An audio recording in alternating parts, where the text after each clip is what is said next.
bien longtemps, dans un petit village d'Italie, situé sur les hauts d'une magnifique vallée, vivaient deux amis, Pablo et Bruno. Ils étaient jeunes et rêvaient d'une vie meilleure. Souvent, ils discutaient pour savoir lequel d'entre eux aurait le plus de succès et de réussite dans leur petit village d'Italie. Ils n'avaient pas peur de travailler dur et cherchaient une opportunité pour mieux se réaliser et atteindre leurs rêves. Un jour, cette opportunité leur tendit les bras. Le maire du village cherchait deux personnes pour transporter des seaux d'eau du haut de la montagne voisine, d'où il fallait redescendre dans la vallée, puis acheminer ces mêmes seaux dans le réservoir situé au cœur du village.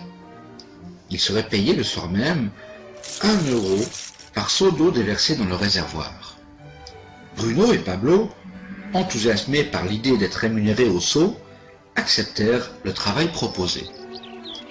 Chaque jour, du matin jusqu'au soir, un seau d'eau dans chaque main, ils assuraient le transfert du haut de la montagne voisine, passant par la vallée pour remonter jusqu'au réservoir et déverser le contenu. Ils travaillaient très dur, chaque jour qui leur était donné. Le soir, ils faisaient le dernier trajet au coucher du soleil. Bruno se satisfaisait de son travail et surtout de l'argent qu'il gagnait. Il était sûr qu'avec cette activité, il pourrait réaliser son rêve. Bruno a même pensé qu'il pourrait transporter de plus gros seaux. De cette façon, ses revenus seraient supérieurs et que très rapidement, il achèterait une vache et surtout la maison de ses rêves.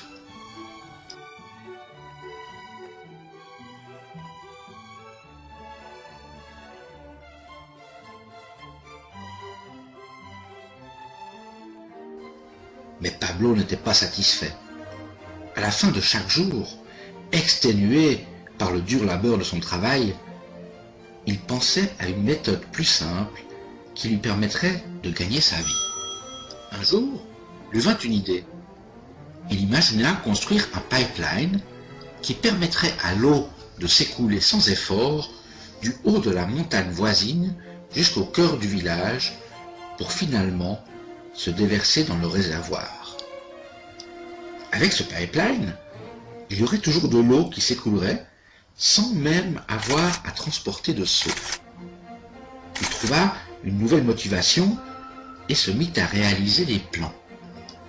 Pablo, bien sûr, partagea son idée avec son ami Bruno et lui demanda de se joindre à lui pour démarrer la construction du pipeline. Mais Bruno lui fit savoir que son idée était folle. Il lui dit que son travail actuel était sûr, payé quotidiennement, et qu'il suffit d'avoir de plus gros seaux pour gagner plus rapidement de l'argent. En plus, déjà, maintenant, il peut utiliser ses revenus. Bien sûr, Bruno s'exécuta. Il parcourait le trajet avec de plus gros seaux et toujours plus rapidement. Il était sûr qu'avec sa méthode, il gagnerait plus d'argent et surtout plus rapidement. Pablo décida de construire seul son pipeline. Il savait que la construction serait difficile et qu'il faudra du temps pour achever son ouvrage. Tout ce travail prendra des années, mais il restait focalisé sur son objectif. Chaque jour, il y travaillait et continua également à transporter des seaux d'eau. Et chaque week-end, pendant son temps libre, il continua la construction de son pipeline. Le premier mois, on voyait à peine son avancée.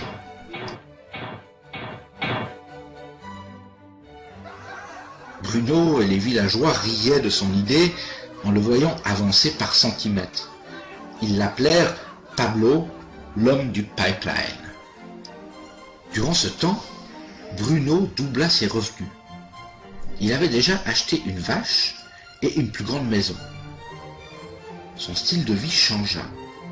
Il passait du temps au bar après son travail, profitant de ses revenus élevés, offrant des verres aux villageois pour partager de bons moments. Ce que Bruno ne réalisait pas, c'est que son corps ne suivait pas son rythme. Les sauts semblaient toujours plus lourds et son dos lui faisait souffrir. Mais il fallait continuer à travailler chaque jour. Il semblait triste et fatigué, et à mesure que le temps passait, il perdait une bonne partie du contenu des sauts sur le trajet quotidien.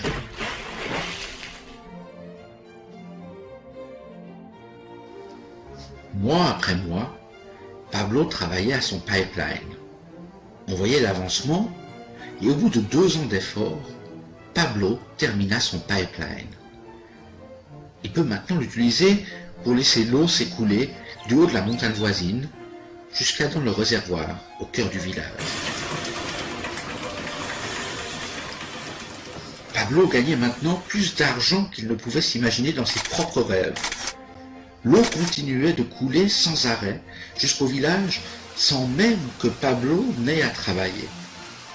Il profitait de se reposer, d'aller au bar et de se prélasser à l'ombre de magnifiques arbres. Pablo était heureux et le secret de sa réussite se trouvait dans la persévérance et le dur travail de construction. Maintenant, ses revenus augmentaient au même rythme que l'eau coulait à l'extrémité de son pipeline. L'histoire de Pablo et Bruno est un reflet de notre vie quotidienne.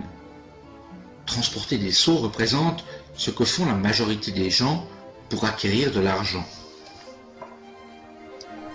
Bruno utilisait son temps et ses capacités à transporter des seaux en échange d'argent.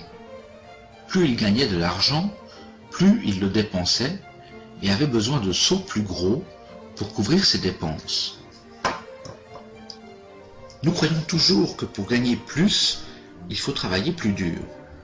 Par exemple, faire des heures supplémentaires ou augmenter le volume de travail pour obtenir une position cadre, ce qui signifie utiliser encore plus de temps pour son travail. La plupart des individus échangent leur temps contre de l'argent, comme Bruno. Nous savons que chacun a à disposition 24 heures par jour et qu'il n'est pas possible d'utiliser la totalité de son temps au travail. Les temps difficiles sont lorsque nous n'avons plus la santé suffisante pour notre tâche et lorsque l'âge ne permet plus la même activité. Dès cet instant, nos revenus s'estompent dramatiquement. La méthode de Pablo fut différente. Il n'a pas échangé tout son temps contre de l'argent. Il a utilisé une partie de celui-ci à construire un pipeline. Il savait que ce pipeline lui procurait des revenus aussi longtemps que l'eau coulera. Il savait qu'en effectuant une tâche unique, chaque jour un petit peu, ceci lui procurait des revenus pour la vie, qu'il soit âgé ou même malade. Il savait également que pour réaliser ses ambitions, il devait travailler dur un certain temps et persévérer jusqu'au bon fonctionnement. Pablo savait qu'il ne faut pas toujours travailler que pour de l'argent et un revenu immédiat, et que pour un effort identique, vous pouvez transporter des seaux ou construire un pipeline. Cette petite animation est tirée du roman de Burke Hedges, La parabole du pipeline. Comment quiconque peut construire son pipeline de revenus résiduels dans la nouvelle économie. Et vous maintenant? Quelle solution allez-vous choisir? Celle de Pablo ou celle